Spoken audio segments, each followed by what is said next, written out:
고령의 어르신들이 모처럼 신나는 한때를 보냅니다. 한 달에 한 번씩 찾아오는 선율 6060 악단. 음악으로 행복한 한때를 선물합니다. 저기 그녀가 있네요. 옥주 씨는 선율 6060의 객원 연주자이자 사랑하는 제 아내입니다. 그녀는 평안북도 천마에서 왔습니다. 가고 싶어도 갈 수 없는 곳, 북한 땅이 그녀의 고향이죠. 부모님 생각, 고향 생각이 간절할 때면 아내는 아코디언을 연주합니다.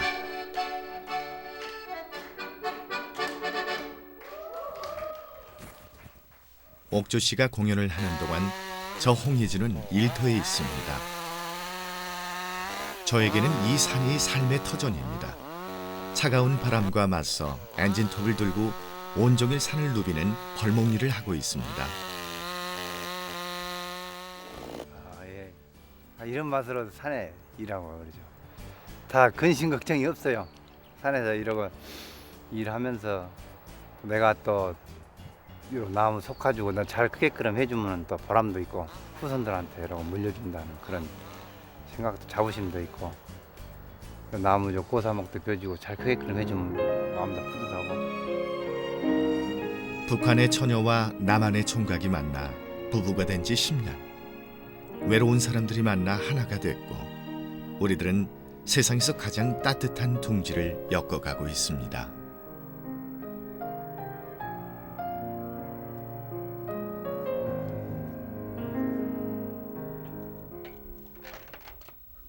우리의 운명 같은 사랑은 딸기 때문에 시작됐습니다.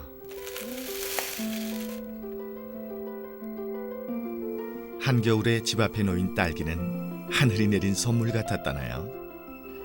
하우스 딸기가 우리 사는 데는 없었거든요.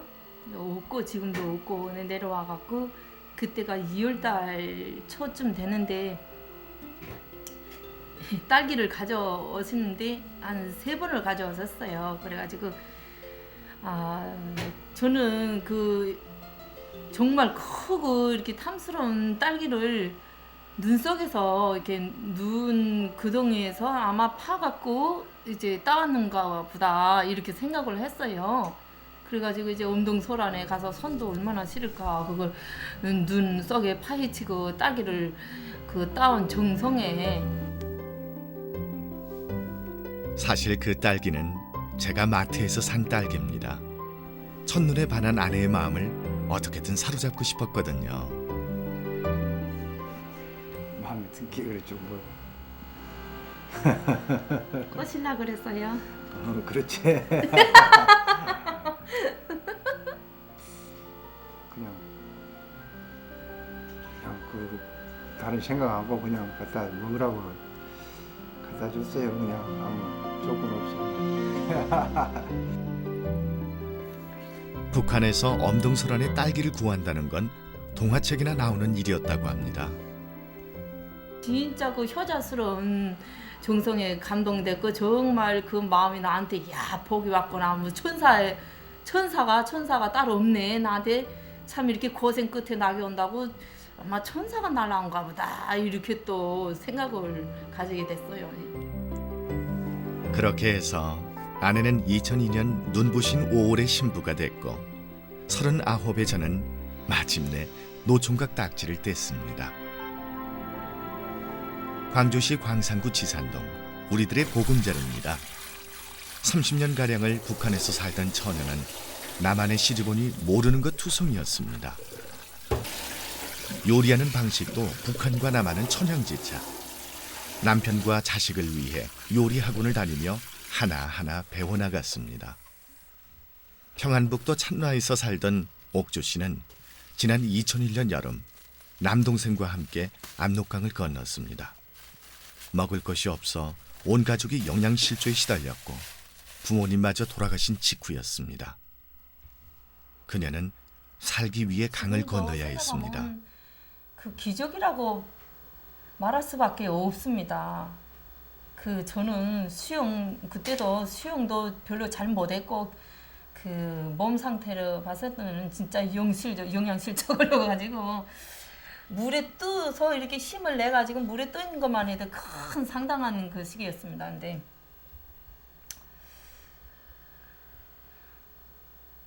그것도 우리 남동생이 같이 길 안내를 하고 동생이 저를 이렇게 물속에서 휘말려 내려가면서 초밭 이렇게 받들어 주고 저를 끄서 당기고 이렇게 잡고 위로 받치면서 저는 안 깠다고 발잔도만 소리만 쩌뽕 내가지고 아주 위험한 상황 연출되게끔 그렇게 만들어 놓고 이랬는데 10m가 조금 넘는 강폭을 건너던 1시간이 하루처럼 길었습니다. 그날은 옥주 씨가 죽었다가 다시 살아난 날입니다. 결혼해서도 처음 한동안은 마음이 편치 않았습니다. 언제 다시 북으로 끌려갈지 모른다는 공포와 불안감이 커서 집 밖에 다닐 엄두도 내지 않았습니다. 하지만 아이를 낳고 기르며 옥주 씨의 마음도 차츰 안정을 찾았습니다.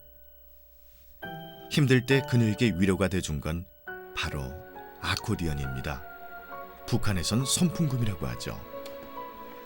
그녀는 이 손풍금을 7살 때부터 다뤘습니다. 고등학교를 마치고는 군악단에서 손풍금 연주가로 활동했고 북한을 탈출하기 직전까지 아코디언 교사로 일을 했습니다. 그리고 한국에 들어와 손풍금을 다시 만난 건 결혼할 때였습니다. 예물 대신 손풍금을 갖고 싶다는 말에 제가 결혼 선물로 손풍금을 안겨준 겁니다. 저희 남편이 저에 대한 그 생각해 주시는 말하자면 사랑의 징표 증거물 이렇게 말씀드릴 수가 있죠.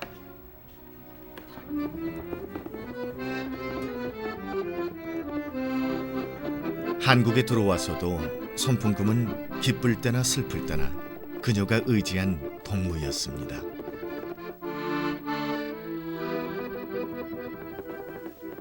생김새만 같을 뿐 말투도 다르고 먹는 것도 다른 그녀는 외로운 이방인이었습니다. 하지만 손풍금은 옛날이나 지금이나 한결같이 그녀 곁을 지켜줬습니다. 좀 우리 애기 아빠는 불만이 있어요. 아코디언을 이렇게 악기상으로는 이게 사람처럼 이렇게 앉잖아요. 그리고 앉기도 하고 제가 조금 너무 기쁘고 들뜨고 하면 아코디언에다 내가 막 기쁜 감정 표현하고 슬픔을 울면서 아코디언에다가 남편한테 직접적으로 말하는 것이 아니라 아직도 정이 덜 들었는 거야. 아코디언에다 내가 풀이를 해요. 울어요. 아코디언 치면서. 그러면 한참 하면 이게 눈물도 다 나고 다 나오고 하면 속도 좀 시원하고 후련하고. 근데 저는 7살 때부터 이 아코디언이 저희 인생이라고 생각하면 돼요. 신노의 락을 나누는 악기라고 생각하면 됐습니다.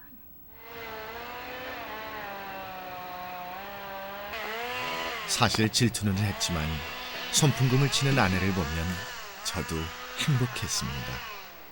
일하느라 바빠 많은 시간을 함께 해주질 못했으니까요. 전국 방방곡곡을 누비며 벌목일을 해온 지 올해로 15년째. 일이 있으면 어디든 마다 않고 달려가야 합니다. 어떤 때는 한 달가량 집을 떠나 현장에서 지내야 하는 경우도 있습니다. 시끄러운 소음과 뿌연 톱밥 먼지에 눈과 귀가 피곤할 때도 많고요. 쓰러지는 나무를 피하지 못해 사고를 당하는 경우도 있습니다.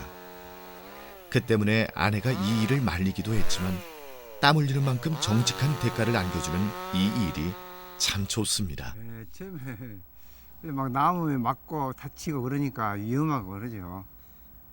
그래서 그랬는데 이제 적응이 돼가지고 또 내 적성이 맞고 그래서 지금 하고 있습니다. 저는 일찍 아버지를 여의고 홀어머니를 모시고 사느라 결혼 시기를 많이 놓쳤습니다.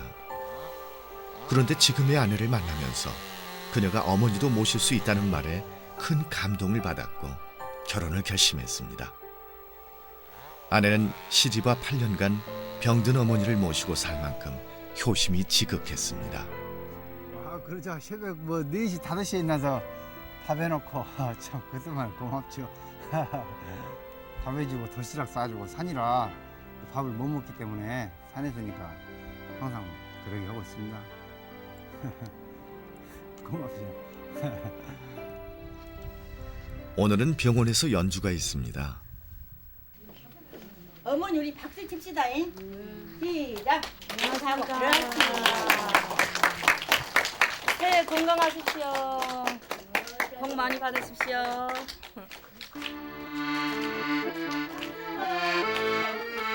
부모님 또래의 어르신들을 만날 때면 더욱 정성을 들여 연주하는 옥주 씨. 그녀가 남한에 와서 처음 연주를 시작한 것도 광주공원의 어르신들 앞에서였습니다. 잠시나마 어르신들의 환한 웃음을 보면 돌아가신 부모님을 만난 듯 반갑고 행복했습니다.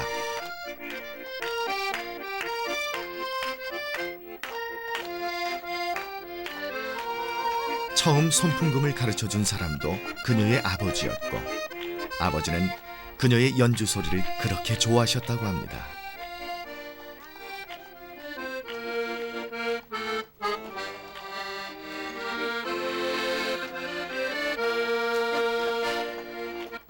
꼬구리. 예, 맞아요. 그 박수 한번 짝 소리가 저한테 아주 얼마나 큰 힘을 주시는지 모릅니다. 여러분들이 이렇게 건강하게 이렇게 계셔갖고 제가 여러분들 말씀 들으니까 정말 기뻐요. 네, 한 해 2012년 건강하게 잘 보내셨으면 좋겠습니다. 네.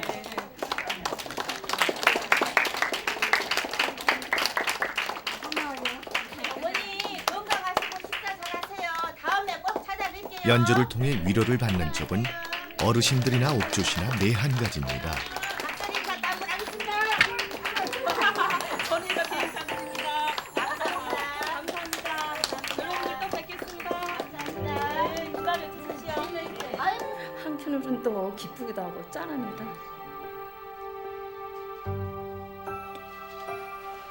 옥조 씨는 고향의 부모님 산소에 가서 정갈하게 벌초를 하고 절을 올리는 게 간절한 꿈입니다.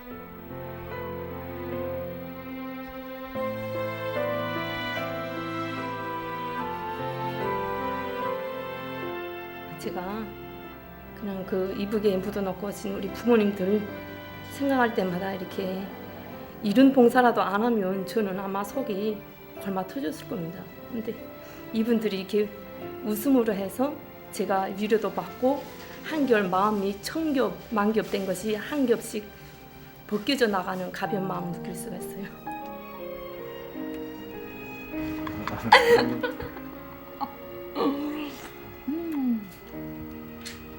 처음 아내와 살 때는 딸처럼 마냥 어리게만 느껴졌습니다. 남한 사정을 모르니 가르쳐야 할 게 한두 가지가 아니었으니까요. 하지만 아내는 금세 적응을 했고 지금은 잔소리도 많이 하는 게 여느 아내들과 비슷합니다. 지금 저 뭐? 야, 너 아유 도장 찍혔다. 이혁주 도장이라고 그래? 너 그래 뭐 좋냐? 좋아요. 그래 참 아무튼 시골에서 여러분 참 뭐 돈도 없고 온 사람한테 와서 참 그래도 뭐 따지지 않은 게 뭐 밥만 주면 밥만 부르면 최고지 뭐 돈이고 뭐 무엇이고 건이고 안 따져요. 그래서 좋아요. 마음이 편한 게 동반자죠. 동반 진짜 우리 둘이 만나서 읽어 나가고 얘기 키우고 영원한 동반자라고 그렇게 표현을 해야겠죠. 읽어 나가고 무슨 어려운 사람들 좀 도와주고 봉사하고 자네는 배운 거 봉사도 좀 하고 다니고 오래간만에 즐거움. 입이 쫙 찢어진다 나는. 와 동반자. 즐거움을 좀 주고 그렇게 하면 돼요. 나는 입이 쫙 찢어졌어요. 나는 가서 또 산에서 내가 하는 일 좋아하니까 산일하고 여러 사람들 이제 같이 매스컴에다가 세상에다 손 폈으니까 동반자입니다. 예? 그러지. 매스컴에다가 빼도 그건 빡도 못합니다. 동반자라고 했습니다. 제가 뭐라고 인생을 통째로 걸고 함께해준 아내가 참 고맙습니다. 오늘은 아주 특별한 분들을 만납니다.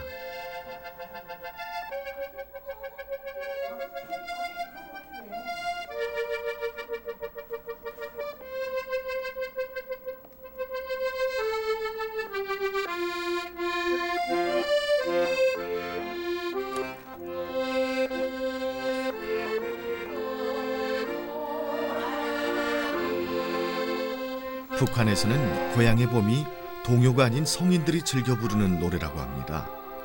오늘 이 자리에 모인 분들은 북한에서의 추억을 공유하는 탈북자들입니다.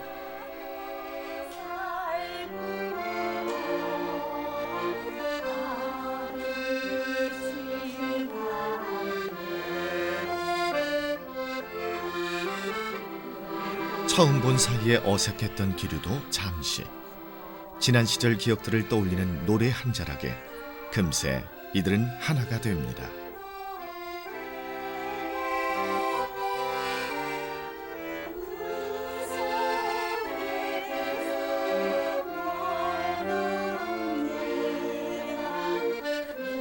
옥주 씨의 손에도 유난히 힘이 실립니다. 제가 약속드리고 제가 눈물로 약속을 어기네요. 제가 이거 직접 봐가집니다 이렇게.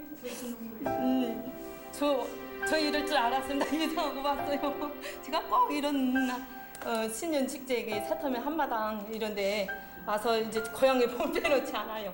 이거를 부르면 여러분들이 옆에서 꿀쩍꿀쩍하면 저도 울고 여러분들 다 울고 눈물이 전 그대로 다 되는 거죠. 그래가지고 오늘은 좀 즐거운 마음으로 여러분들이 마음을 가볍게 해드리겠다는 시도가 실패했습니다.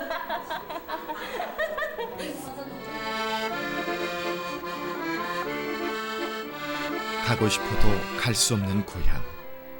어느새 손안에 잡힐 듯 생생하게 다가오는 듯합니다.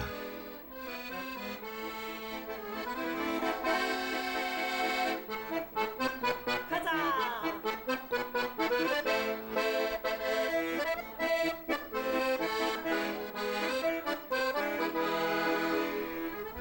그곳에서 살 때는 몰랐습니다. 하지만 지금은 지나온 모든 것들이 간절합니다. 그곳에서 놀던 친구들, 가족들, 이웃들, 모든 것들이 그립습니다.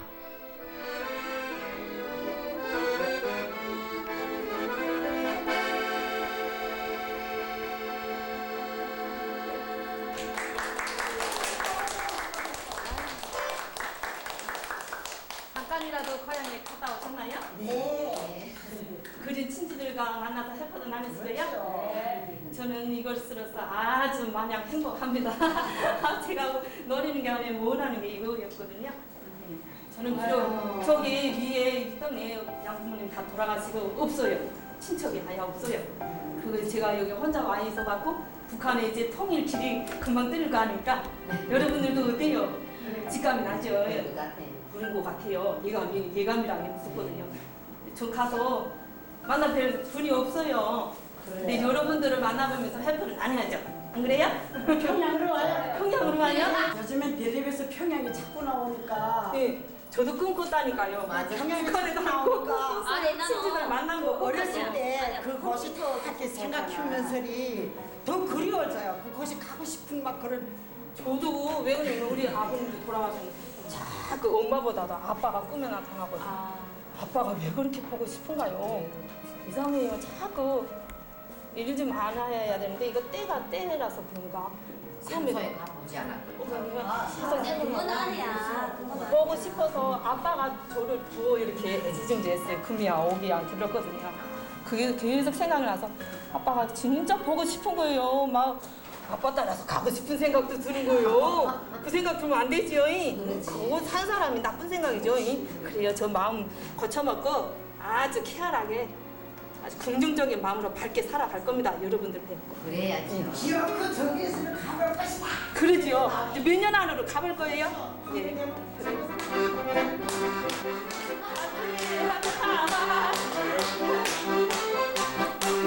그리 멀지 않은 곳이지만 고향에 단 한 번도 갈 수 없는 내 안의 이옥주. 하지만 그녀는 희망의 끈을 놓지 않습니다. 통일이 되고 고향의 친지 이웃들과 함께 감격을 노래하는 그날이 그녀에겐 곧 올 것만 같습니다. 그리고 그날이 올 때까지 그녀의 연주는 계속될 것입니다.